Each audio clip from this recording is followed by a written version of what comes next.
Oiga, voy bueno, estoy en mi trabajo, pero yo salgo ahorita a las 9, entonces a lo mejor no voy a estar poniendo un poquito de atención y voy a ir a mi casa, entonces a lo mejor y se me puede cortar porque acá donde estamos no hay muy buena señal que digamos. Ok, perfecto, enterada, Rodrigo, gracias. Es para avisar. Hola, buenas noches. Gabriela, buenas noches. Mari, buenas noches. Buenas Dulce, noches. buenas noches, ¿cómo están? Muy bien, llegando del carnaval, alcancé la clase. No, es que tenía que apoyar, por eso le dije, de pronto me dijeron que tenía que, yo ya me veía volando a Miami, pero pues me cancelaron mi vuelo y ya no me pude ir. Es que Eh, teníamos fin de semana largo, viernes, ujú, sábado, domingo y hasta el miércoles, pero no los cancelaron, nos dijeron que teníamos que apoyar en el carnaval, pero ujú, afortunadamente, como acá son las 9 de la noche. Ahora México es 8 de la noche, ¿no? ujú, sí, de hecho aquí en Mazatlán son las 7, también estamos en días de No carnaval. me digas. Ay, Sí, ¿usted vive en Mazatlán? sí, Mari, ¿De verdad? sí. Wow, yo quería ir a ver al grupo firme, ¿no? Pero ya Sí, de le hecho van a cortar acá la cabeza. cancelaron. Le Sí. van a cortar la cabeza. Yo No, es sí, ya vi. muy peligroso por acá. De hecho, yo ni pienso salir tampoco ni al carnaval ni al desfile. Digo, de perdida por la tele lo voy a mirar. Más Pues seguro. también son inhábiles para nosotros. Hasta el miércoles retomamos labores. Hoy sí trabajamos, pues ya mañana, sábado y domingo no. Y lunes y martes es inhábil y ya el miércoles retomamos ya labores. Pero sí está peligrosa la Sí, situación por yo acá. hasta lo puse en mi TikTok y toda la cosa, lo anuncié con bombo y platillo en mi estado y ya luego dijeron que se cancelaba por todas las amenazas que hubo. Sí, cancelaron de último Uh, momento. qué triste, qué Sí. triste. Muy mal, pero bueno, ni modo, ya Desafortunadamente, se fue. primer año que no nos va a tocar ir. ¿Usted trabaja en el gobierno? No, yo trabajo en un despacho jurídico particular. Ah, pensé que trabajaba para el gobierno. No, yo trabajo en el gobierno, por eso le digo, nos habían dado los Mm, días, pero el tema es que, pues se canceló por el carnaval, pero pues ya, sí, yo creo que ya estamos todos los que vamos a entrar, ¿no? yo creo que sí. Ya vamos a dar Sí, inicio. Voy pues a no sé tomar cuántos lista. confirmaron, pero ya. Muy bien. Vamos a tomar lista de asistencia.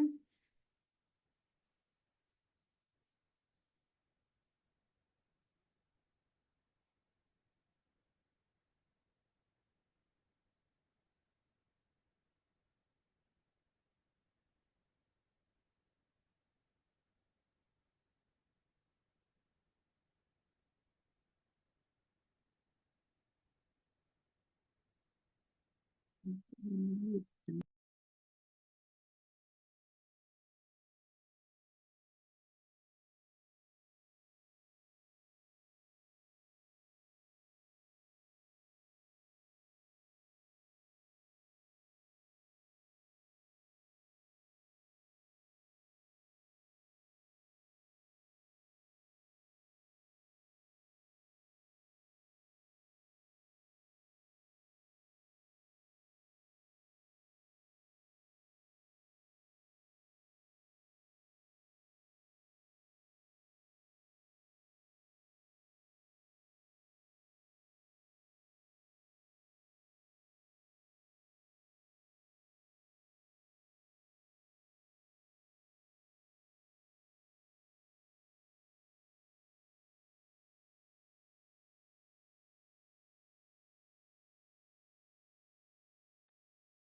muy bien. Entonces, vamos a dar inicio con la clase. Mm,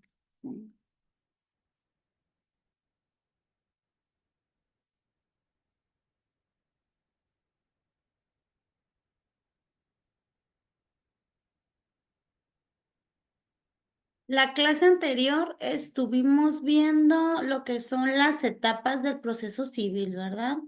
Vimos lo que es el derecho civil, el concepto de proceso, estuvimos mencionando también las etapas que rigen al derecho civil, que estábamos hablando de que viene la etapa de instrucción, la etapa postulatoria.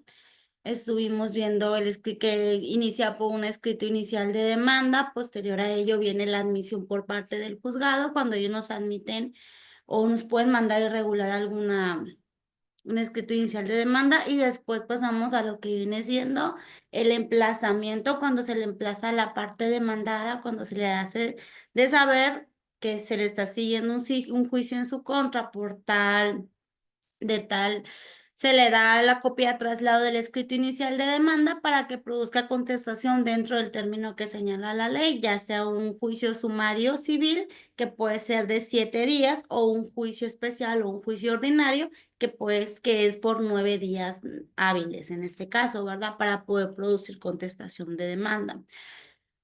También nosotros mencionábamos, y fue hasta donde nos quedamos la clase pasada, de lo que es la contestación de la demanda, de qué forma nosotros vamos a dar contestación a una demanda.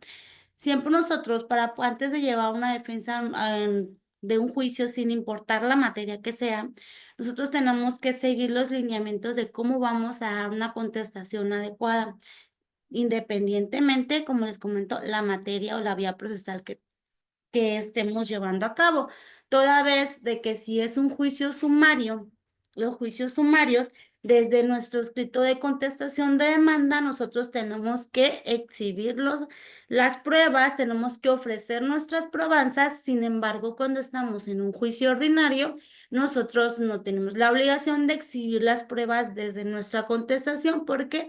Porque después de contestada la demanda o no contestada la demanda, ya sea el caso de que la parte demandada se incurre en rebeldía, que es cuando no da contestación dentro del término que le fue concedido por el juez, entonces ya viene el procedimiento, viene la etapa en donde se abre el juicio a prueba, en este caso el ofrecimiento de pruebas.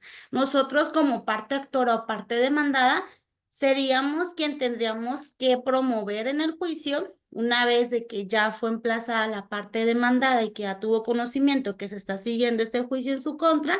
Entonces nosotros vamos a calcular el término.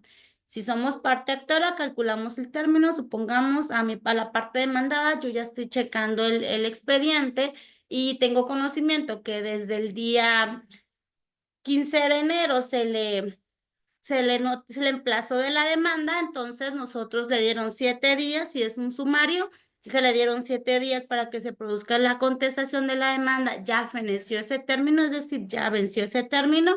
Nosotros tenemos que hacerle conocimiento al juez que toda vez que ya feneció el término, entonces el juez dicte la rebeldía correspondiente y se dejen por ciertos todos aquellos hechos que la parte contraria, la parte demandada, dejó de contestar.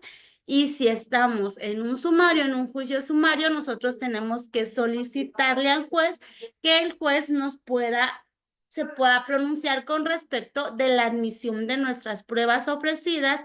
Y en el caso de que existieran puras pruebas documentales, recuerden que las pruebas documentales, por su propia naturaleza, se desahogan por sí solas, es decir, no hay una audiencia especial en la que vamos a desahogar esas pruebas documentales. Sin embargo, si estamos ofreciendo alguna pericial o alguna confesional, testimonial, pues sí tendríamos alguna audiencia correspondiente. El juez nos debe de fijar día y hora para poder desahogar dichas probanzas. Entonces, a eso se le llama el auto de admisión de las pruebas, donde el juez se tiene que pronunciar con respecto si nos admite, si están bien ofrecidas nuestras probanzas desde nuestro escrito inicial de demanda. Eso es cuando estamos en un juicio sumario. ¿Cómo van a saber ustedes qué tipo de vía es la correspondiente al caso concreto? Nuestro código procesal nos dice: se promueven por la vía sumaria todos aquellos juicios, y nos da un listado de los juicios que tienen que promoverse por la vía sumaria. Todos aquellos que no estén dentro de ese catálogo de juicios, entonces se van a ir por la vía ordinaria. Entonces, un ejemplo de un juicio por la vía sumaria puede ser un juicio de alimentos, un juicio de convivencia. Por la vía ordinaria puede ser un juicio de pérdida de patria potestad, un juicio de reconocimiento de la paternidad, un juicio de reivindicación, puede ser un juicio ordinario, un juicio de prescripción adquisitiva, también es un juicio ordinario, un juicio sumario puede ser un juicio de desahucio, que decíamos anteriormente que un juicio de desahucio es cuando se está demandando por el cumplimiento e incumplimiento de dos o más rentas vencidas, puede ser el caso. Entonces, hasta aquí dudas, comentarios.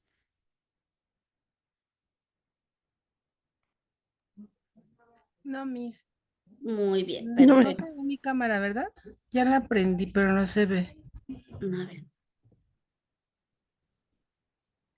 No se mira, Gabriela. Yo voy manejando. Ok, saludos, Hugo. Saludos. No se ve la cámara. Si no se mira, ahí está ya. Ya la podemos ver, Gabriela.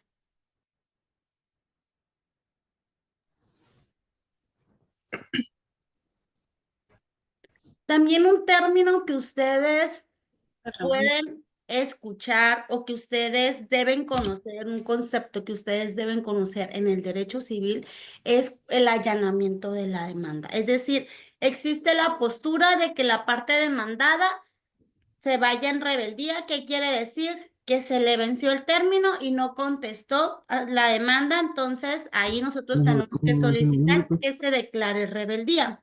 Pero en el caso en el que la parte demandada esté conforme y esté de acuerdo con todos los hechos y los puntos que el escrito inicial de demanda de la contraparte está manifestando, ahí entonces existe la postura del allanamiento a la demanda, que es un acto voluntario en el que el demandado reconoce la procedencia de la acción legal que se le imputa. Esto implica que el demandado admite todos aquellos hechos y los fundamentos jurídicos que se le están reclamando.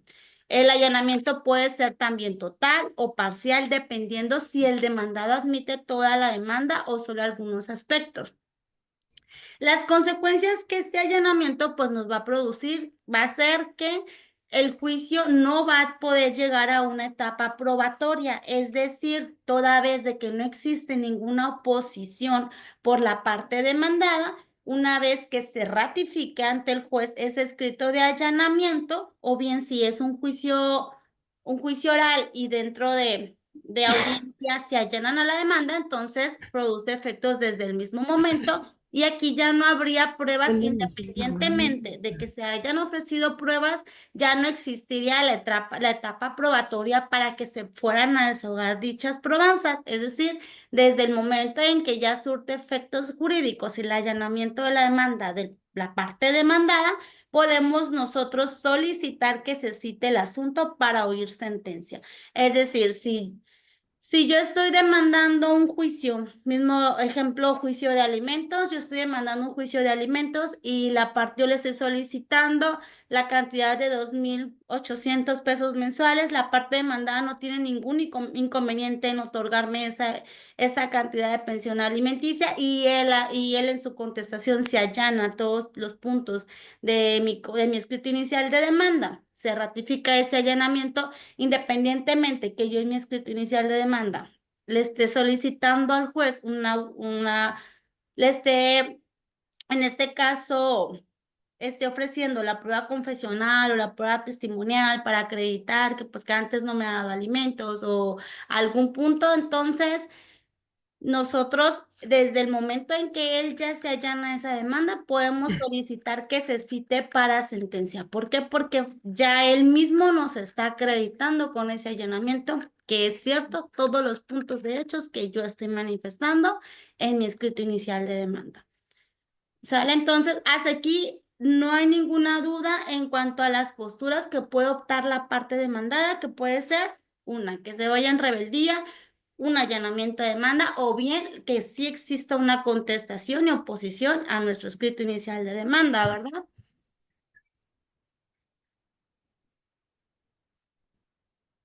Entonces, cuando nosotros estemos en la postura de una contestación de demanda, que nuestra parte demandada sí tenga oposición frente a las prestaciones que la parte actora le está demandando, entonces ahí nosotros lo primero que se debe de analizar es el término conseguido para contestar esa demanda. Es decir, calcular nosotros si estamos dentro de ese término para producir contestación de demanda, para poder proceder nosotros a realizar nuestro escrito de contestación de demanda. De lo contrario, si nuestro cliente llega con nosotros y ya se le venció el término para producir contestación a esa demanda, hay que serle honestos a ese cliente. Si él fue debidamente emplazado a juicio, entonces ahí pues prácticamente pues no, ya no, nosotros no podríamos ofrecer pruebas.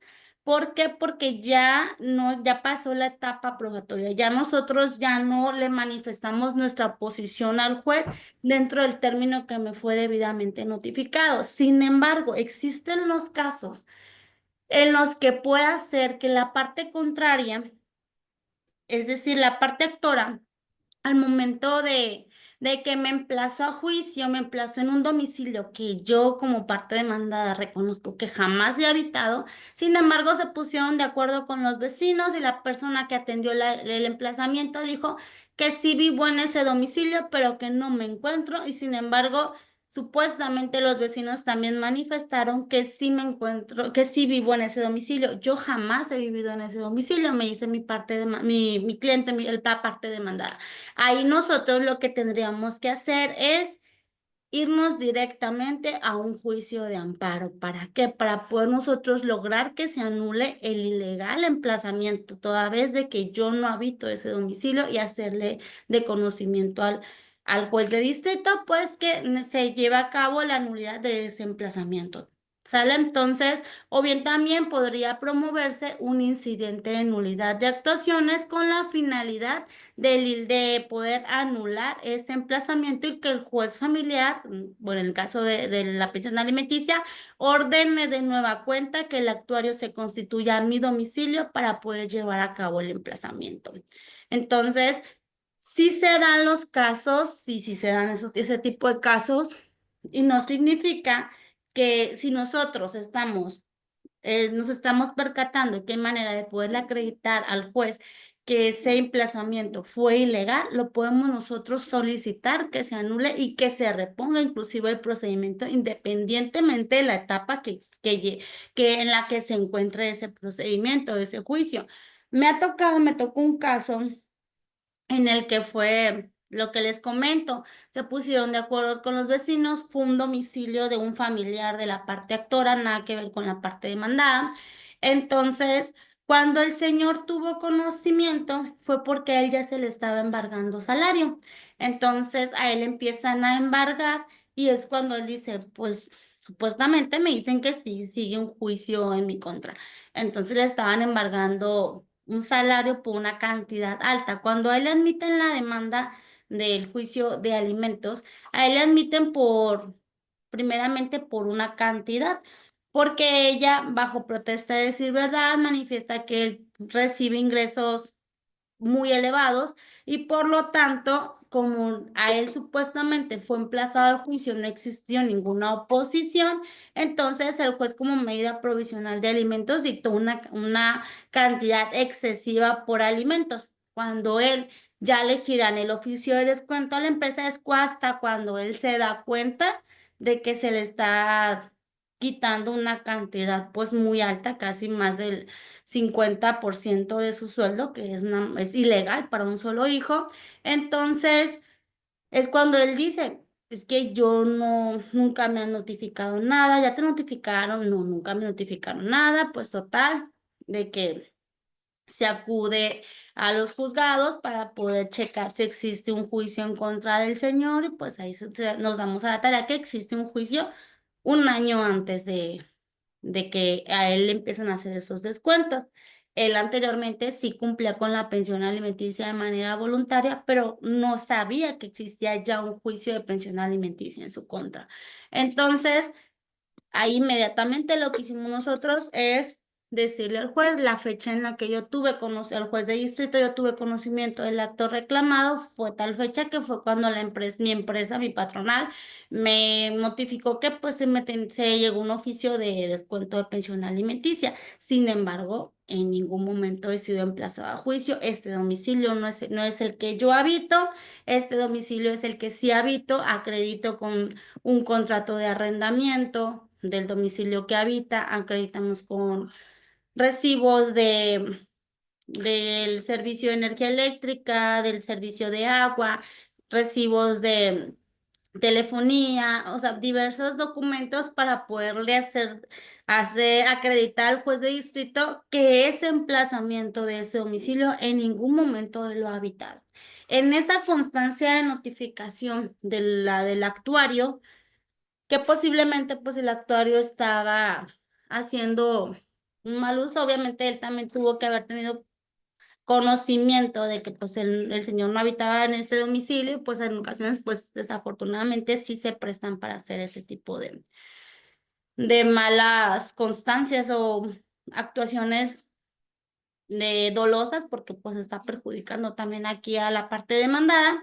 Entonces fue la manera en la que el actuario no había, en nuestro código procesal nos dice que el actuario, quien lleva la diligencia del pensamiento, en caso de que no se encuentre la parte demandada y digan que sí vive ahí o que no vive ahí, él tiene que corroborarlo con los vecinos, con las personas más cercanas al domicilio, para poder él manifestar en su constancia. ¿Y qué pasa? En esa constancia no manifestaba el actuario que los vecinos le comentaran que efectivamente la parte demandada sí habitaba el domicilio.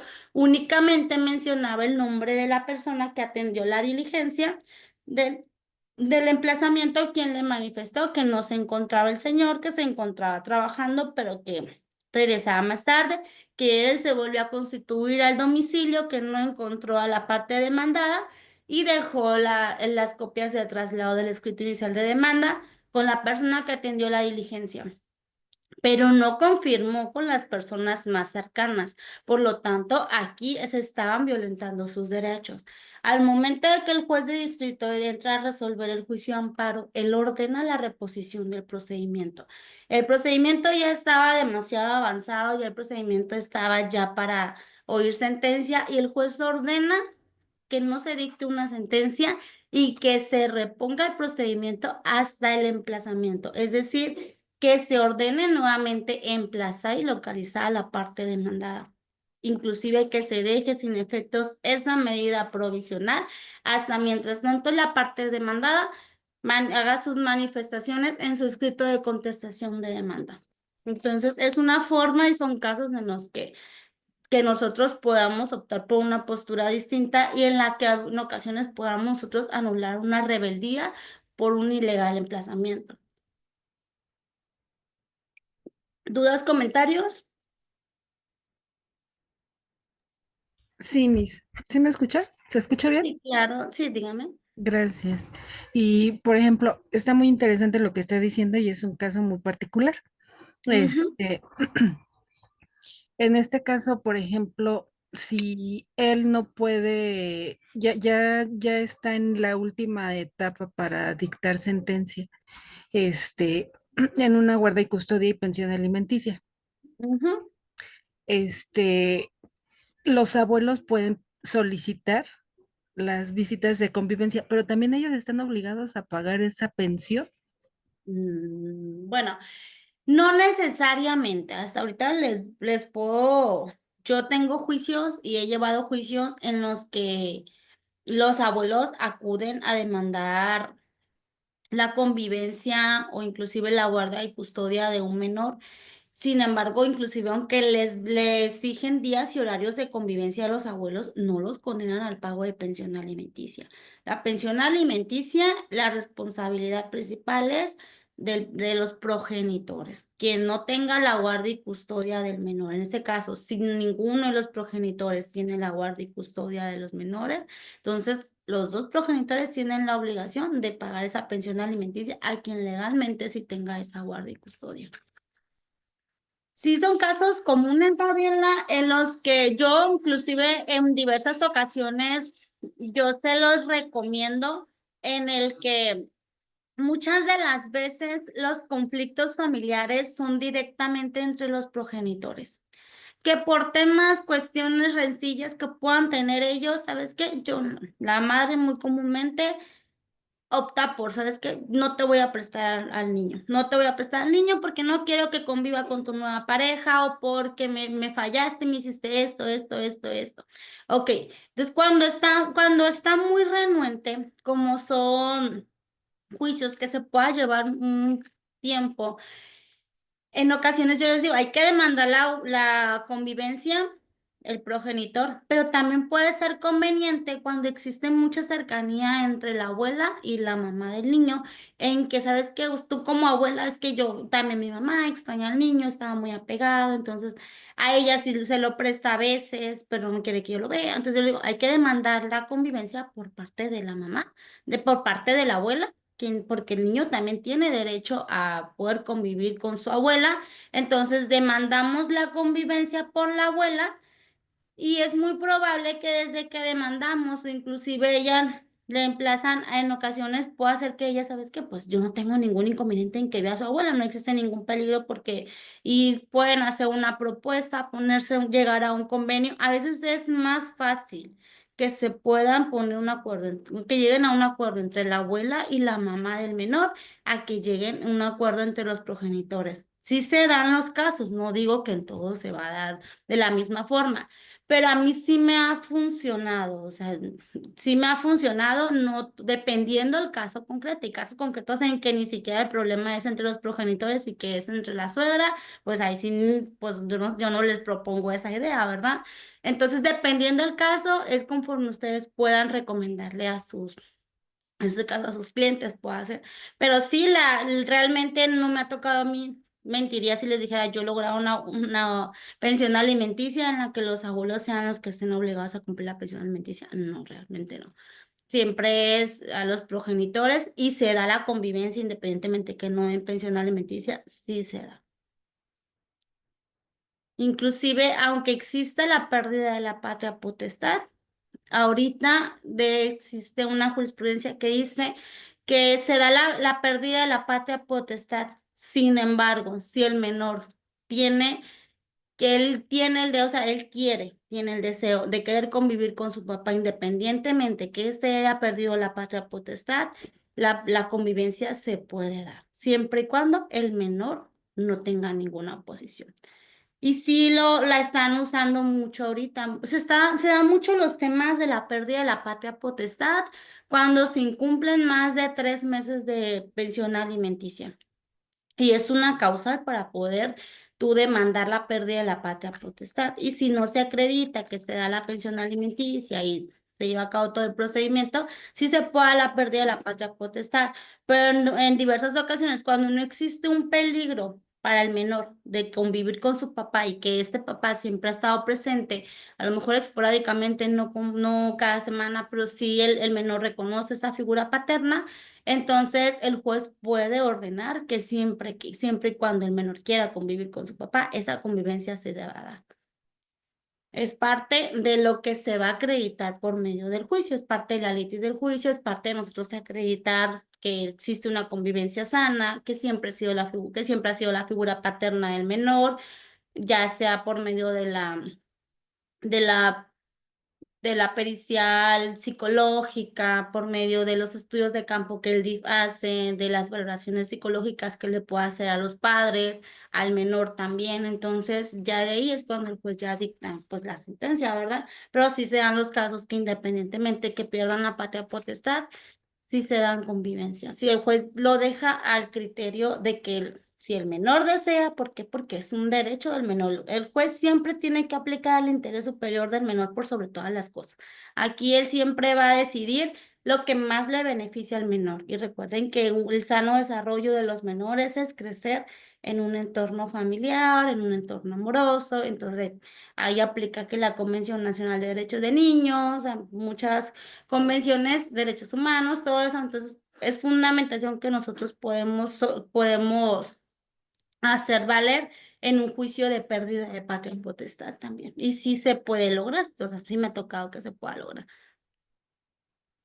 ¿Sale? Entonces, ¿algún otro comentario o consulta? Gracias, Miss.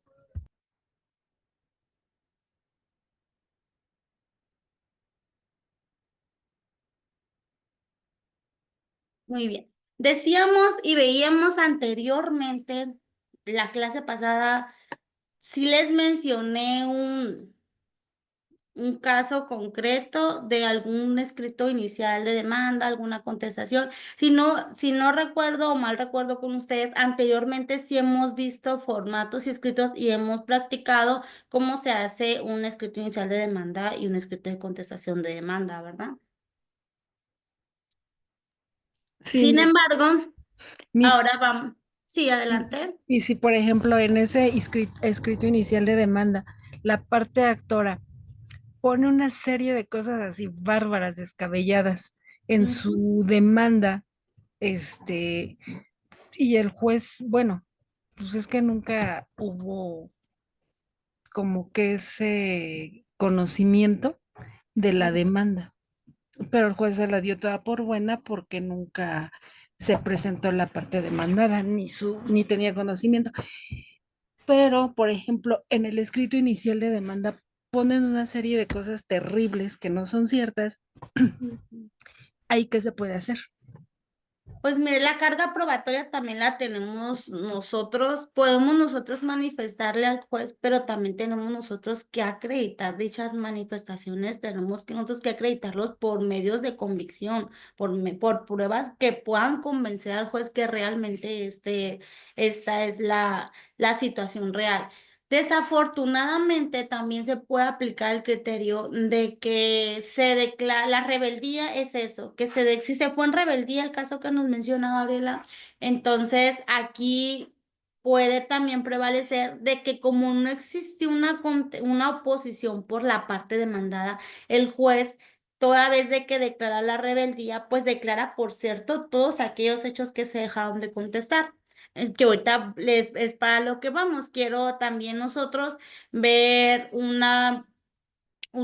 más que nada un auto en donde el juez declara como desierto alguna prueba, o bien también cuando declara la rebeldía, que dice que se declaren por ciertos todos aquellos hechos que se dejaron de contestar, o bien también, inclusive nosotros como parte actora, cuando yo solicito al juez que se declare la rebeldía de la parte demandada, toda vez de que ya venció el término para que pueda producir la contestación, yo le digo al juez, yo le solicito al juez de la manera más atenta que se declaren por cierto todos aquellos hechos que se dejaron de contestar, toda vez de que ya tuvo conocimiento mi parte demandada y no existió oposición. Pues sabemos de antemano que muchas de las veces no puede existir oposición, pero puede ser por alguna situación de que se le pasó el término, no pudo encontrar un abogado, no pudo cubrir tal vez los honorarios del abogado, pero pues en cuestiones jurídicas, pues sí existe la fundamentación. ¿Por qué? Porque realmente ya venció ese término, ya tú no ofreciste tampoco pruebas para desacreditar el dicho de la parte actora, que para eso es la contestación de la demanda, para yo decirle al juez, vengo objetando las pruebas que él viene ofreciendo. Yo quiero oponer mis excepciones porque toda vez de que la situación real fue la siguiente, yo ofrezco mis testigos, mi misma confesión o X, la confesión por la otra parte, la declaración de parte y todos los medios de prueba que nos puedan servir al caso concreto para poder nosotros desmentir a nuestra oposición, a nuestra parte, a nuestra contraparte en este caso. Existen aquí también, en este caso que comenta Gabriela, se fueron en rebeldía, o sea, no existió contestación de demanda. Sí, se fueron a rebeldía. Y sí, el emplazamiento sí fue legal, o sea, sí la parte demandada sí le emplazaron a juicio de manera correcta. Nada más en la primera le emplazaron que estaba demandado y ya Mm, no hubo otra. Lo que Por parte del pasa, actuario no hubo, revisando como que no hubo todas esas, notificaciones. Lo que pasa aquí, Gabriela, y es algo bien importante que ustedes tienen que saber y tienen que mencionarle cuando cuando tenemos con nosotros o frente a nosotros o estamos en un caso concreto que vamos por la parte demandada. Aquí es bien importante hacerle conocimiento también al cliente. Y bueno, yo les digo cliente porque pues así es como yo, pues realmente es mi día a día, ¿verdad? Yo decirles, porque muchas de las veces ellos me preguntan, ¿qué pasa si yo no contesto? ¿O qué pasa si yo dejo de contestar? Aquí es algo, lo que pasa es que si se fijan si han visto algún auto o cuando admiten la demanda, que le ordenan emplazar a la parte demandada, en el mismo auto admisorio, el juzgador dice que en caso de que no conteste la demanda y que no autorice domicilio para oír recibir notificaciones o el caso de que sea un expediente electrónico, el correo electrónico de donde se van a oír recibir notificaciones. En este caso, las próximas notificaciones, y lo dice el Código Procesal, se harán en los estrados del juzgado. Es decir, que las próximas notificaciones ya no van a las de carácter personal. Acuérdense que hay notificaciones de carácter personal, también hay por lista, que esas únicamente pues las suben los acuerdos. Las notificaciones de carácter personal, como puede ser las fechas de audiencia, los términos de vista. Entonces, cuando sean de carácter personal, las notificaciones, lo que hacen en el juzgado es pegar el acuerdo afuera del juzgado, pero así como pegan ese acuerdo, pegan infinidad de acuerdos. Entonces, obviamente la contraparte, la parte demandada, no va a estar acudiendo diariamente a checar la lista de acuerdos para ver, perdón, para checar los estados para ver si hay alguna notificación para él. Entonces, eso es lo que pasó en el caso este, Gabriela, que pues no se como se fue en rebeldía, no autorizó autorizados para, en este caso, abogados, ni domicilio para recibir notificaciones, ni algún medio electrónico para recibir notificaciones. Y las próximas notificaciones ya no se las van a notificar a él de manera personal. Lo único que hace el juzgador es ordena que sean en los estrados porque no hay un domicilio procesal. Sin embargo, eso no significa que si yo estoy en un caso concreto en el que ya yo calculo el término, ¿sabe qué? Pues no estamos ya dentro del término para poder producir contestación. Sin embargo, muchas de las veces nosotros decimos podemos producir la contestación, pero ya es extemporáneo, el juez no nos va a admitir las probanzas, pero sirve para que el juez tenga conocimiento, pero las pruebas no nos van a ser valoradas. ¿Por qué? Porque ya no se nos venció el término, pues no se nos van a ser admitidas realmente. Pero el juez sí nos tiene por presentados para oír y recibir notificaciones en el domicilio, en cualquier etapa que pueda existir el procedimiento, la parte demandada puede acudir a hacer la solicitud al juez de que vienes autorizando a abogados y el domicilio procesará por recibir notificaciones, pues para que tengas conocimiento qué es lo que se va a actuar en el juicio, si hay alguna audiencia pendiente en la que tengas que asistir o asistir tus abogados y poder pues realizar lo que corresponda al caso concreto. Pero la importancia de la contestación de la demanda para siempre dejarlo claro. O sea, hay abogados que pueden decirles, ay, no pasa nada, se te venció el término ayer, pero hay que presentar el escrito y lo único que te van a hacer es, sí, te hacen el escrito, te hacen la contestación, pero ya es extemporáneo. La ley es muy clara y nos dice que si no contestas esos dentro del término que se te fue concedido, entonces se te van a declarar por cierto los hechos que se dejan de contestar.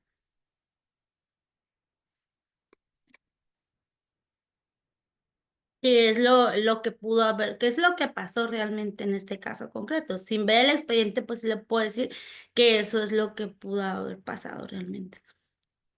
Bueno, entonces ya estamos en la etapa probatoria, es decir, ya pasamos ya presentamos el escrito inicial de demanda, ya se emplazó a la parte demandada, ya feneció el término, ya sea que contestó o no contestó. Ahora pasamos a la etapa probatoria, que la etapa probatoria es aquel momento en el cual las partes deben de demostrarle al tribunal o al órgano jurisdiccional los hechos que sustentan sus pretensiones o defensas. Es decir, si la parte actora o la parte demandada pretenden acreditar la veracidad de sus afirmaciones durante el juicio, pues tienen que ofrecer todos aquellos medios de convicción o aquellos medios probatorios que generen certeza en el juez y que generen convicción en el juez sobre la veracidad de dichas afirmaciones.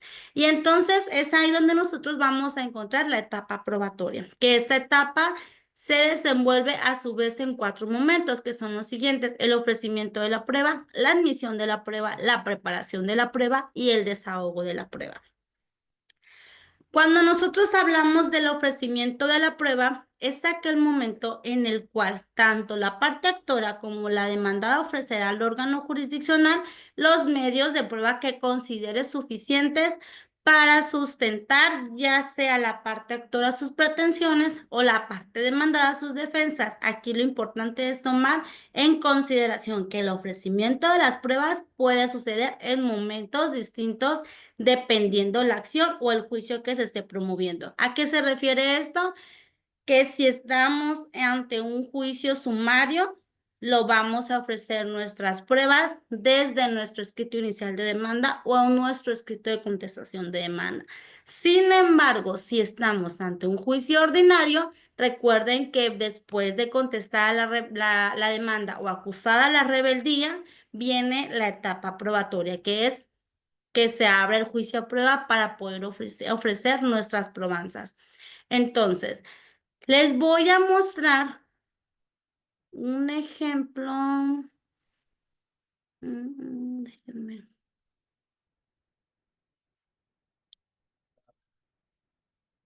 Vamos a ver un ejemplo de un escrito de ofrecimiento de pruebas y cómo el juez emite el auto en el que admite la demanda, ¿sale? Donde admite, perdón, las pruebas o no las puede admitir también. Puedes echar esas pruebas, ya sea que no tengan relación con la litis del juicio, que estén mal ofrecidas las pruebas.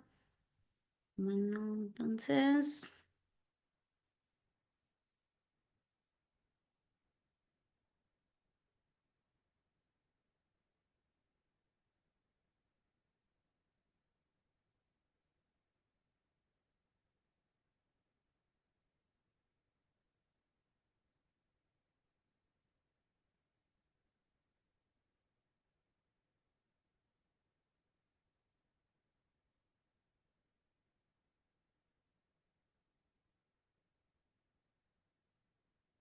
Díganme si pueden ver el documento.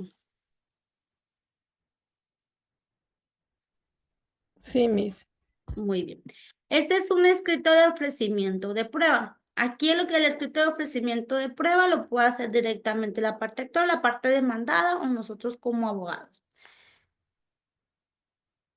Aquí, ¿quién está ofreciendo? ¿A quién va dirigido el escrito? El número de expediente, el juzgado en el que se está llevando a cabo el expediente. En este caso es el juez primero de primera instancia del ramo familiar con sede en esta ciudad de Mazatlán, Sinaloa, quien promueve la licencia afluente de nombre en mi carácter de procuradora judicial. ¿De quién? ¿De la parte actora o la parte demandada? Ahí hay que decirle al juez por parte de quién vamos, ¿verdad?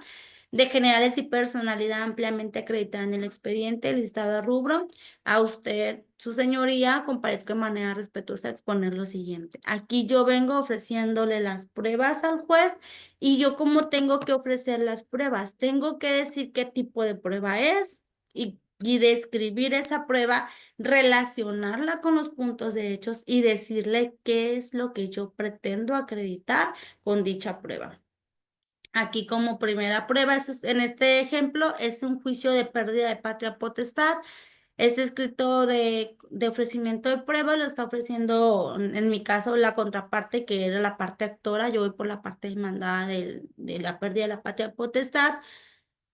Entonces dice consistente en la copia certificada del acta de nacimiento de los menores de edad, la cual pretendo acreditar que que los contendientes del presente juicio procreamos 2 juicios durante nuestra relación de pareja, así como acreditar la responsabilidad paterno-filial que el demandado tiene hacia los menores. En este caso es un juicio de pérdida de patria potestad en donde el demandado ha incumplido por más de 3 meses. Inclusive incumplió por años con su obligación alimenticia y realmente es una persona que sí, que esporádicamente cumple y luego incumple y no es nada responsable con su pensión alimenticia. Entonces, esta prueba la relaciono con qué puntos de hechos de mi escrito inicial de demanda o de mi escrito de contestación, dependiendo si voy por parte actora o la parte demandada. Siempre las pruebas tenemos que ofrecerla de esta manera, porque en caso de que no estén ofrecidas de esta manera, el juez puede no admitírnosla. Pues, sí, adelante. Ok, pensé que alguien había hablado, ¿eh? Después viene la prueba testimonial. Aquí nos dice la prueba testimonial que consiste en el interrogatorio de los señores fulanito de tales con domicilio en tal domicilio. Aquí si se fijan, no está mencionando y ella no está diciendo que ella va a presentar a sus testigos. Por lo tanto, el juez al momento de admitir esa prueba debe ordenar que se notifique por medio del actuario a los testigos del día y hora que fije para su desahogo de la prueba testimonial. En caso contrario, si los testigos no se presentan y no existe esa constancia de que fueron debidamente notificados, el juez debe de solicitar nueva fecha para el desahogo de las pruebas de esos, para el desahogo de la prueba testimonial de esos testigos, ¿sale? Ay, denme un minuto.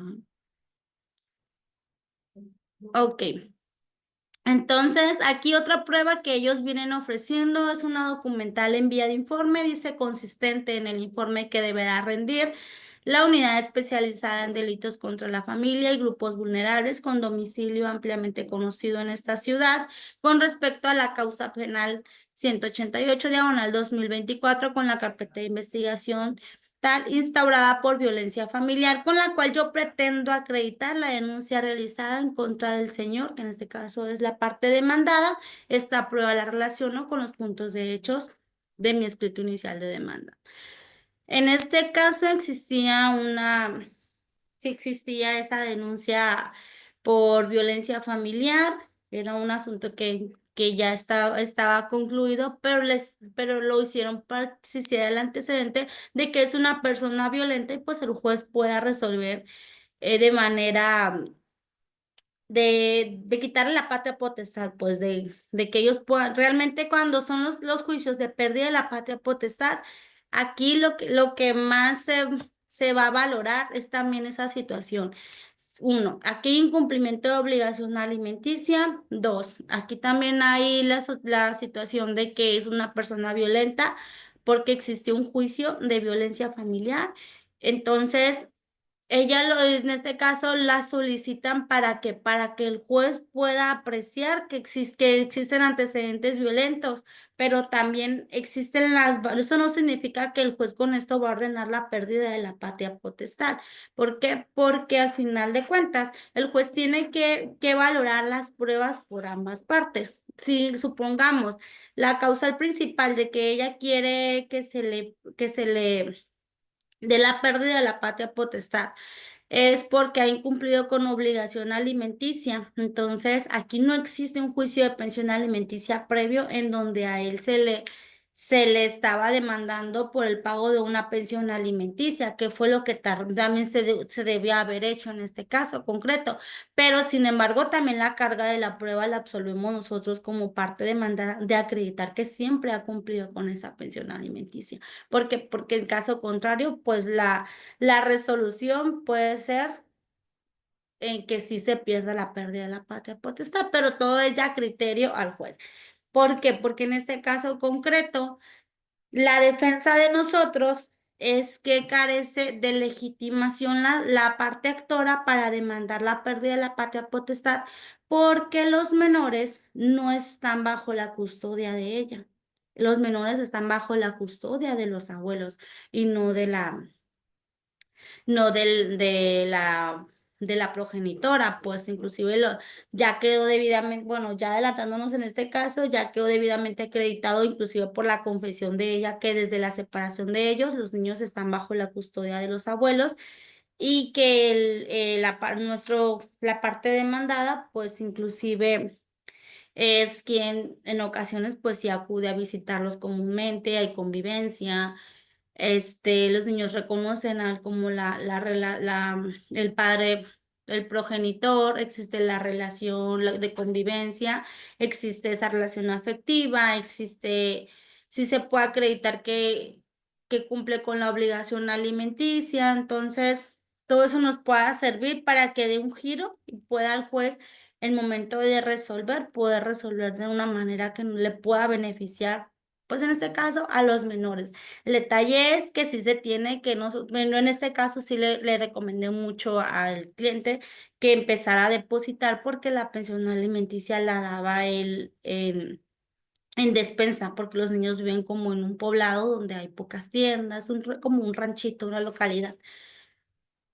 Bueno, entonces en este caso concreto, pues aquí viene la instrumental de actuaciones que consiste en las actuaciones que se deduzcan en el presente juicio y sean favorables. La relaciona con todos los puntos de hechos del escrito inicial de demanda. La presunción legal y humana que consiste en todas las presunciones legales y humanas que se desprenden del juicio que le favorezcan, pues también en este caso a la parte oferente de esa prueba. Con los puntos petitorios que toda solicitud siempre debe de tener. Primero, que se me tenga por presentada en tiempo y forma ofreciendo las pruebas que nos ocupa. Segundos, que me sean admitidas todas y cada una de ellas solicitando la preparación de las mismas para su desahogo. El día, fecha y lugar en el que se está presentando esta solicitud y la firma y nombre de quien está solicitando, la verdad. Ahora bien, este es el auto que el juez emite. Antes de este escrito, posiblemente también estaba nuestro escrito de ofrecimiento de pruebas. Nada más que aquí no tenía la foto de momento, pero pues también está el escrito de ofrecimiento de pruebas por la parte demandada, que en este caso pues era por la parte que yo defiendo. Entonces aquí pues nos dice el auto. Ese es el acuerdo del juez cuando ustedes escuchen en qué auto te ordené esto o chécate el auto de tal fecha. Este es el auto. Siempre nos va a decir el lugar, fecha y quién está dictando ese auto y en qué expediente corresponde este auto o este acuerdo. En este caso dice, nos están diciendo que se le tiene por presentada la parte demandada con las manifestaciones vertidas en el escrito de número 1264. Si se fijan, todos los escritos, cuando ingresan al juzgado, tienen un número. Aquí, si se fijan, este escrito es la solicitud o escrito 12.343, porque todas las solicitudes, todos los escritos que ingresan al juzgado, siempre van a ir con un número, siempre van a llevar una secuencia. Bueno, aquí nos dice que se le tiene por presentada haciendo las manifestaciones. También aquí el juez ya se pronuncia con respecto a la admisión de las pruebas ofrecidas por las partes. En este caso dice, se admite la prueba confesional ofrecida por la parte demandada a cargo de la parte actora. Para su desahogo se señalan las 12 horas del día 8 de enero del año 2025 y en su preparación. ¿Se acuerdan que eso lo hemos mencionado mucho?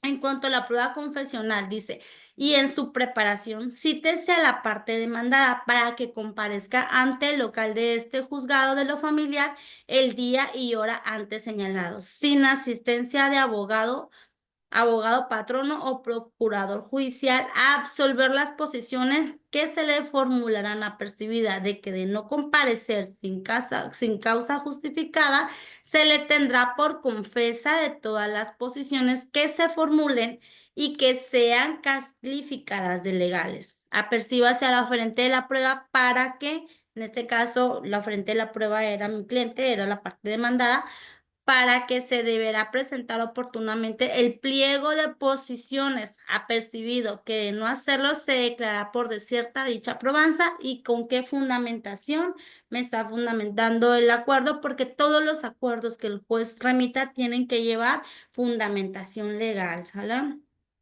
Entonces, aquí, ¿qué nos está diciendo el juez familiar? Nos está admitiendo, uno, la prueba confesional. Nos está percibiendo de que tenemos que ofrecer nuestro pliego de posiciones antes de la audiencia.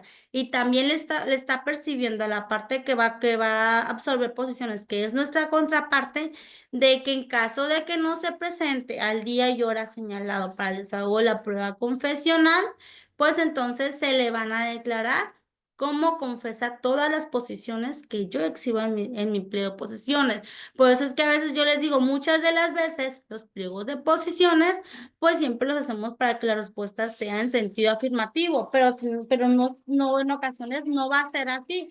Cuando nosotros sabemos perfectamente que la parte demandada, lo más probable es que sí se va a presentar a absolver las posiciones, pues. Entonces, ahora bien, también en este caso concreto se ofrecieron la prueba testimonial, y aquí el juez de igual manera se admite la prueba testimonial ofrecida por la parte demandada, y para su desahogo se señalan las 12 horas del día 9 de enero del año 2025 y su preparación prevénganse a los mismos, que deberán presentar a sus testigos ofrecidos de nombre fulanitos de tal. En este caso, yo sí me comprometí en el ofrecimiento de pruebas, de que mi cliente pues va a presentar a sus testigos el día y hora que su señoría señale para su desahogo. Dice, y es por eso que el juez dice que se le prevenga para que presentemos a los testigos el día y hora señalada para su desahogo de la audiencia de la presente probanza de manera personal a los testigos que mencionan, apercibidos de que en caso de que no se presenten, pues se va a declarar desierto dicho medio probatorio en los términos de qué artículos. Y también nos hace mención de una tesis que habla de la testimonial prueba. Si el oferente se compromete a presentar a los testigos, es en su perjuicio si estos no se presentan, pues. Aquí también, pues, se nos tiene por admitidas las pruebas documentales públicas, documentales privadas, instrumental de actuaciones y presunción legal y humana ofrecidas. Ahora bien, nos dicen que en cuanto a las pruebas ofrecidas por la parte actora, nos dice que se admiten las siguientes probanzas. Ella no ofreció confesional, si se fija, únicamente ofreció testimonial. Se admite la prueba testimonial ofrecida por la parte actora, y para su desahogo se señalan las 10 horas el día 9 de enero del año 2025, y en su preparación prevenga se lea la misma que deberá presentar a sus testigos de nombre el día y hora para el desahogo de la audiencia de la presente probanza. De manera personal, los testigos que mencionan han percibido que en caso de no hacerlo se declara desierto. Si se fijan, a ella la están obligando a que presente a sus testigos. No están ordenando notificarles de manera personal a los testigos. Si ella no presenta ninguna oposición en que no pueda presentar los testigos o que se le notifique de manera personal, entonces ella tiene la obligación de tenerlos que presentar, a pesar de que en el escrito de ella no se estaban ellos comprometiendo en presentarlos, ¿sale? Entonces, ahí sí tendrían que presentarlo el día y hora. También se le admitió la documental en vía de informe ofrecida por la parte actora, y en su preparación se ordena girar el oficio. Ahí es donde el juez ordena girar el oficio a la unidad especializada en delitos contra la familia y grupos vulnerables, con domicilio ampliamente conocido en esa ciudad, para efectos de que a la mayor brevedad posible nos informe si en su base de datos existe la carpeta de investigación, y en caso de ser afirmativo, nos exhiba un informe de la carpeta de investigación que se está solicitando por el delito de violencia familiar, y nos informe si en esta carpeta de investigación pues existe el nombre de la parte demandada. También se le tienen por ofrecida las pruebas documentales públicas, instrumental de actuaciones, presunción legal y humana aportados por la parte actora.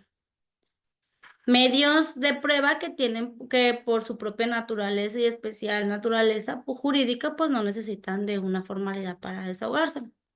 Entonces, cuando sean fechas de audiencia, nuestro código procesal nos señala que son de notificación personal. Si se fija, aquí está ordenando el juez, notifíquese personalmente a la parte demandada en el domicilio que tiene autorizado para recibir notificaciones y a la parte actual en el domicilio que tiene autorizado para recibir notificaciones por conducto del actuario del conocimiento adscrito a la coordinación de actuarios de los juzgados de primera instancia, del civiles, familiares, especialidades en hogar mercantil, porque aquí tenemos los mismos actuarios para familiar, civil, mercantil e inclusive también laboral actualmente.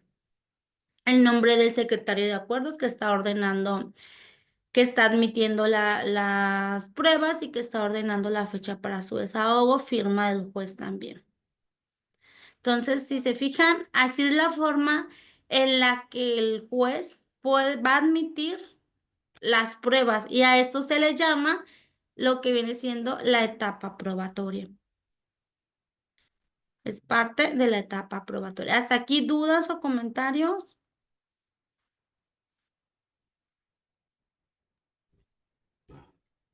No, bueno, sí muchas, pero gracias.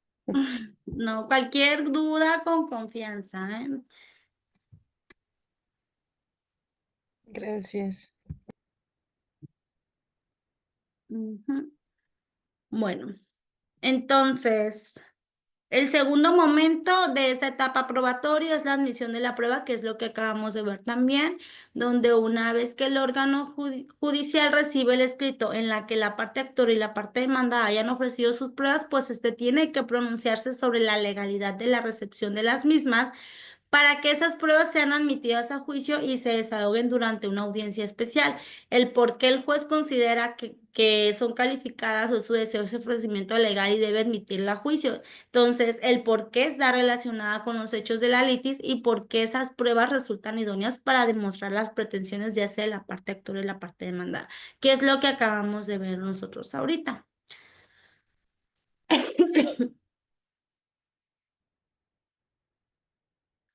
El tercer momento de la etapa probatoria es la preparación de la prueba, ya que en esta etapa se refiere a aquellos actos ordenados en específico por el juez para lograr el desahogo de la prueba durante la audiencia, porque hay pruebas que que no deben ser desahogadas como un simple ofrecimiento, sino que deben de estar debidamente preparadas. Por ejemplo, tratándose de una prueba testimonial, la parte oferente podría manifestar bajo protesta de decir verdad al órgano jurisdiccional su imposibilidad para poder presentar a los testigos correspondientemente y por lo tanto solicitar que ese testigo sea citado por conducto del juez de manera personal. Entonces el juez en preparación de esa prueba testimonial lo que va a hacer es ordenar que el testigo sea citado de manera personal en el domicilio que señala la parte oferente para efecto de que comparezca el día y hora señalado para el desahogo de esta probanza ante el órgano jurisdiccional para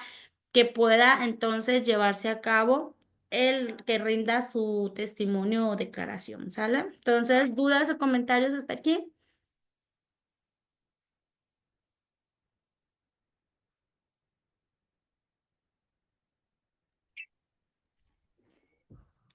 No, Si se desisten de los testigos o de la prueba testimonial porque no se presentaron,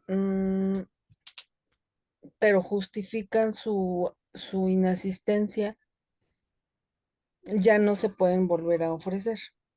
Ok. El desistirnos, Gabriela, de un testigo es que nosotros nos desistimos porque no lo podemos presentar o porque nosotros consideramos que la prueba testimonial no es idónea para el caso concreto o no nos va a servir para el caso concreto. Nos podemos desistir de un testigo por diferentes causales. En una ocasión yo me desistí de una testigo porque me ofrecí realmente de los dos testigos. porque al momento de estarlos preparando yo para la audiencia, antes de entrar a la audiencia, estuve dialogando con ellos y ellos prácticamente estaban muy insistentes en que pues sí, que la parte actora tenía razón en demandar a la parte demandada, y ellos iban por la parte demandada. Entonces, al momento de escucharlos y dialogar con ellos, pues ellos estaban renuentes a declarar lo que pues yo necesitaba que declararan en esa prueba testimonial. Entonces yo lo que hice es hablar con mi cliente en este caso, le dije las situaciones, pues sabes qué, pues yo realmente yo considero que mejor nos desistamos de la prueba testimonial porque no nos va a favorecer a nosotros, al contrario, les va a favorecer a ellos. Pues si ellos declaran lo que me están diciendo ahorita, entonces pues realmente yo lo que hice es que mediante el uso de la voz, la parte oferente, que era mi cliente, pues solicitara que se declarara, en este caso, que se desistía de esa prueba. Sin embargo, cuando existe el caso de que los testigos no los podamos presentar, ya sea por alguna enfermedad o alguna situación laboral, ahí lo que se tendría que hacer es, antes de la audiencia, presentar un escrito o en la misma audiencia, acreditarle al juez la inasistencia, el por qué ese testigo no pudo llegar a la audiencia. Y ya sería valoración del juez si la documentación que estamos acreditando les cumple con los requisitos y él lo cree válido, él puede, en este caso, diferir la audiencia testimonial y solicitar o reprogramar nueva fecha de audiencia para el desahogo de esos testigos, y si se da el caso. Ahí no nos desistiríamos, sino que solicitaríamos al juez que se le justifique la inasistencia a los testigos toda vez, o al testigo toda vez, de que por causas ajenas o causas, puede ser una enfermedad, no pudo comparecer, y ya el juez lo que tiene que hacer es diferir esa audiencia y reprogramar otra nueva fecha de audiencia.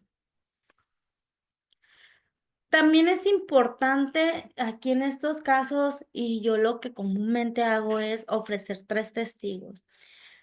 A mí un testigo realmente no me sirve porque no existe el principio de contradicción.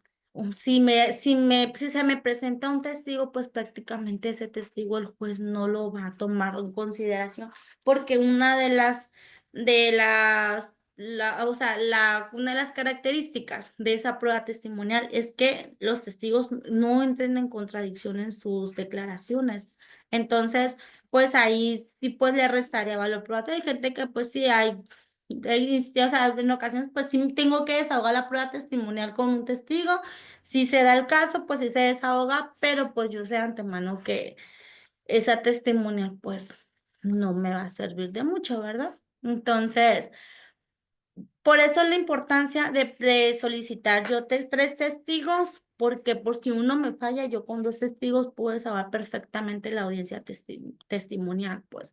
Entonces, y yo sí se los menciono mucho a los clientes. ¿Por qué? Porque en ocasiones batallas hasta para que te puedan dar los nombres y direcciones de los 2 testigos, y ya 3 testigos pues dicen, no, pues es que es mucho, no puedo, nada más 2, ok, bajo su responsabilidad, si alguno de los testigos pues no puede comparecer, porque son causas que ya se me salen de las manos, son cosas que pues yo no puedo garantizarle que la sentencia pueda ser favorable. Inclusive aunque se presenten los testigos, hay testigos que al momento de que ya se presentan, te transgiversan todo lo que tú los preparaste y les comentaste que debían haber dicho, pues no lo declaran, pues. Entonces, o no entienden el sentido de la pregunta. Entonces, pues como son preguntas abiertas, no me contestan lo que yo necesito que me acrediten. Entonces, pues ahí es donde a veces también los testigos pues no nos pueden servir mucho. Por eso siempre hay que analizar el caso concreto, hay que analizar previos a la audiencia y preparar a los testigos. ¿Por qué? Porque si ya es una prueba que estamos ofreciendo y nosotros creemos que es una prueba idónea para poder acreditar nuestra litis, entonces hay que también valorar antes de la audiencia si es un testigo que me va a servir o simplemente es un testigo de oído que no conoce, y que en el momento de que lo contrainterroguen pues se va a poner nervioso o no va a saber qué contestar o desconoce la situación o no fue un testigo que asistió a su previa preparación. Entonces pues ahí A veces yo sí puedo optar por esas que por la situación yo la veo que no me pueda favorecer el testigo. Sin embargo, ya con la confesional, con todas las documentales que tenemos, yo creo suficiente para poder acreditar nuestra litis. Hay que desistirnos mejor de ese testigo y lo podemos hacer antes de iniciar esa misma audiencia. ¿Dudas, comentarios hasta aquí? No, mis gracias. Muy bien. Entonces, dentro de esas pruebas que llevan un de especial desahogo, pues encontramos la prueba confesional y la prueba testimonial. Díganme ustedes si anteriormente, en la clase anterior, nosotros hemos visto a fondo lo que es la prueba confesional, la prueba testimonial, si les ha quedado claro lo que es el pliego de posiciones, la diferencia del pliego de posiciones al interrogatorio, y si no es así, lo volvemos a ver, o si no lo hemos visto, pues sí me gustaría que me lo comentaran ahorita, pues, para pasar a otro tema o retomar nuevamente ese tema, porque para mí es bien importante, y siempre se los digo en mis clases, para mí es bien importante que ustedes sepan la diferencia de una prueba confesional a una prueba testimonial, porque es algo bien común que los abogados hasta de mucha experiencia puedan confundir, y son pruebas que muy comúnmente en materia civil nos va a tocar desahogar en cada juicio. Entonces, no sé si estos temas a ustedes ya les han quedado claros, si ya los hemos visto anteriormente o los hemos mencionado, pero no los hemos practicado para poder entonces enfatizar también en estos temas que realmente es parte de nuestra materia, que es proceso civil. Gracias, mis. Creo que sí los hemos visto, pero a mí en lo personal, ahorita que lo está preguntando de esa manera, creo que no me ha quedado muy clara la diferencia entre la testimonial y la confesional. Ok, perfecto. Ok, Entonces maestra. vamos Sí, yo ahora. también le agradecería, igual, maestra, volver a retomar para que, bueno, ya nos quede un poquito más claro. Muy bien, perfecto. Entonces, si vamos a retomar ese tema de lo que es la testimonial, la confesional, el contrainterrogatorio, inclusive me gustaría que si nos da el tiempo la materia, pues también podamos hacer alguna práctica de algún juicio. Porque es bien importante que nosotros sepamos cómo se hace un interrogatorio y cómo se hace un pliego de posiciones, porque ahí viene la confusión. A veces, y muchas de las veces, inclusive en este caso que les estaba proyectando, la misma abogada en la audiencia de la testimonial, los testigos, ella hacía el interrogatorio, lo hacía como posiciones. Entonces, pues prácticamente lo único que ella pudo acreditar con esa testimonial fue que conocía a las partes en el juicio y desde cuándo. Fue todo. De ahí en más no se pudo. ¿Por qué? Porque todas sus interrogantes las estaba realizando como posiciones. Entonces, y eso es algo que no me gustaría que les pasara. Porque es muy vergonzoso. Y es muy vergonzoso el que tengas tú a tu cliente. Obviamente, pues estás cobrando tú una defensa y que no sepas formular un pliego de posiciones, que no sepas formular un interrogatorio, porque en este caso estaba la parte, las partes en el juicio y estaba el testigo, pues. Entonces, pues para mí que no fui realmente la que, pues yo digo, pues realmente a mí me beneficiara que porque no me acreditaran nada con esos testigos, ¿verdad? Ya su segunda testimonial, pues dijo, no me voy a desistir mejor de ellas. Entonces, pues prácticamente, pues ahí viene el problema. Y es algo que puede pasar, es muy común. Te pasa una vez, ya si te pasa dos veces, pues, inclusive al terminar esa audiencia. Yo le comenté a la abogada, le dije, mira, para que no te vuelva a pasar, le dije, nada más grábate, le dije que las posiciones van inclinadas a una respuesta, un sí o un no, y ya pues es aclarar, aclaran si no, no, ¿verdad? Le dije, en cambio, las interrogantes, en este caso el interrogatorio, son preguntas abiertas. ¿Quién, quién, cuándo, cómo, dónde. Aquí lo que tú vas a acreditar es tiempo, modo, lugar y circunstancia de tus hechos. Pero tú no les puedes dar implícita la respuesta en la pregunta. ¿Por qué? Porque entonces no está bien formulada y tienes que, puedes reformular, sí lo puedes hacer, te da el uso de la voz del juez, para decirte, para comentarte, puedes reformular, no al lugar, está mal formulada. Y pues sí es vergonzoso que nos pase eso, espero que no le vuelva a pasar, ¿verdad?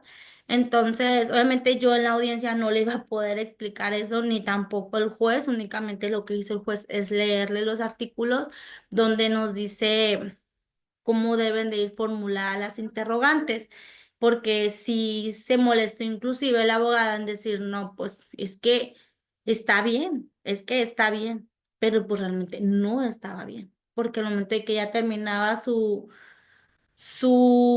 interrogante, que al final era una posición, pues la objetaba yo, porque no, o sea, objeción, su señoría, porque no está bien formulada, lleva implícita la respuesta. Objeción, señoría. Entonces, pues, para ella, pues sí fue muy, muy penoso. Y no me gustaría que fuera el caso que a ustedes les pueda suceder.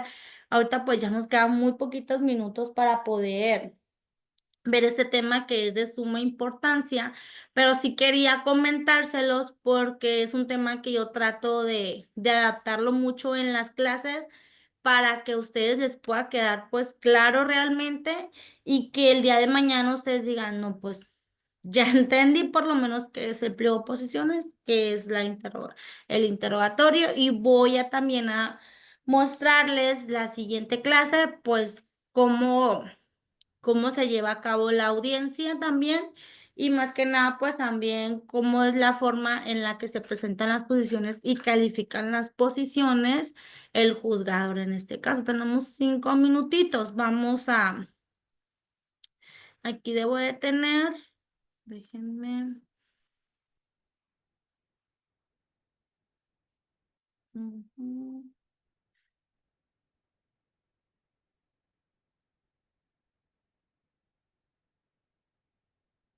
Les voy a compartir un ejemplo, si lo miran, ¿verdad? Este es un ejemplo tomado son fotos tomadas de un expediente. Es un ejemplo en el que, aquí si se fijan, este es un pliego de posiciones. En este caso concreto, este juicio es un juicio de guardia y custodia, en donde el papá está demandando la guardia y custodia de los menores, se la está demandando a la mamá porque él desde 2014 a la fecha es quien viene ejerciendo la guardia y custodia de facto, más no legalmente, porque no hay un juicio en donde el juez le ceda la guardia y custodia a ninguna de las partes. Entonces, bueno, en resumidas, es un juicio de guardia y custodia. Aquí si se fijan, no sé si alcanzan a ver aquí, la 1 y la 2 no, a mí me la tacharon de ilegal. Si se fijan, tiene tachita la 1 y la 2. Es de ilegal. Dice que en el Casi no año se escucha, maestra. hay una, es que está el micrófono Hugo tiene prendido su micrófono. déjenme se lo apago. Ok, si se fijan, aquí las dos primeras a mí me las calificaron de ilegales, no porque estén mal formuladas, ni porque no tengan relación con alguno de los puntos de hechos, porque si se fijan, dice que en el año 2014 usted mantuvo una relación sentimental con el suscrito. A la 2, que producto de dicha relación sentimental procreamos 2 hijos que llevan por nombre. Entonces, no están realmente mal formuladas, si guardan relación con los puntos de hechos. Sin embargo, no son hechos controvertidos porque yo acredité ¿cómo vas a acreditar tú que existen esos hijos? Ya están debidamente acreditadas con las actas de nacimiento. Entonces, el que me hayan calificado de ilegal esas dos no es porque estén mal formuladas, porque no guarden relación con los puntos de hechos. Sin embargo, no son hechos controvertidos en la demanda. Entonces, el juez no lo declaró necesario retomar esas dos posiciones. ¿sale? Entonces puede ser el caso, no siempre que nos califiquen de ilegal va a ser porque no sabemos hacer posiciones, pero pues de ahí en fuera fueron las únicas que me calificaron de ilegal. Otra posición que se le hizo en esa audiencia a la parte demandada es que el día 24 de abril del año 2021 usted abandonó al suscrito y a nuestros menores hijos de nombres.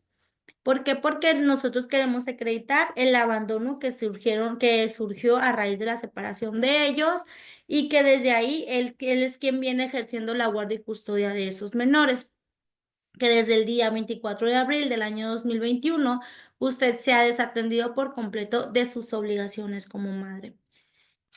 A las 5, que el del mismo día, 24 de abril del 2021, usted en ningún momento ha mostrado interés por saber siquiera de sus menores hijos de nombres. A las 6, que nuestros menores hijos de nombre desde su abandono han estado bajo los cuidados del suscrito. Recuerden que el pliego de posiciones, ¿quién lo está haciendo? El oferente de la prueba. En este caso, la parte actora le está haciendo esas posiciones a la parte demandada. El suscrito, ¿quién es? Es la parte demandada. La parte actora, perdón. El papá de los menores. Que el suscrito es quien desde su abandono asumió por completo la carga moral y económica hacia nuestros menores hijos de nombre que usted el día 22 de marzo del año en curso se presentó al domicilio que habitó con mi madre y nuestros menores hijos, requiriéndole que le entregara a nuestros menores hijos de una manera agresiva. Aquí yo quiero acreditar por esta posición que es una persona agresiva, que por las anteriores, el abandono que tienen los niños por parte de su mamá. La otra, a la 8, dice que usted el día 22 de marzo del año en curso, bueno, eso ya le dije. La 9, que usted con su actuar agresivo hacia mi progenitora el día 22 del año presente ocasionó que nuestra menor hija se asustara y manifestara miedo hacia usted. A la 10, que usted y el suscrito durante el tiempo que duró nuestra relación tuvimos discusiones por el motivo de que usted desatendía a nuestros menores hijos. A la 11, que usted en el periodo escolar 2020-2021, que tuvo la guardia y custodia de facto con respecto a nuestra menor hija de nombre, interrumpió sus estudios. Y aquí lugar y fecha de en este caso del oferente de la prueba y la firma también. Este es el pliego de posiciones que la contraparte ofreció para que se absolvieran dichas posiciones. Si se fijan, no son pliegos de posiciones largos. O sea, no, era lo que yo les menciono mucho a ustedes.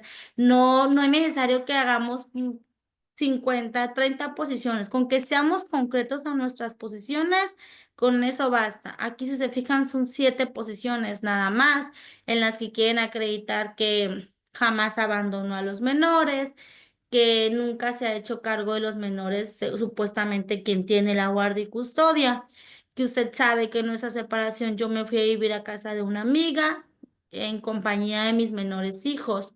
O sea, pues que no es cierto porque los niños están bajo la custodia del papá desde tal fecha. Pero ¿cómo lo voy a acreditar yo? Yo lo pretendo acreditar por parte de la confesional y también por parte de la evaluación psicológica de los niños, ya que sea el psicólogo adscrito al juzgado quien los valore y quien también acredite por medio de esa valoración, pues que los niños tienen años sin ver a su mamá.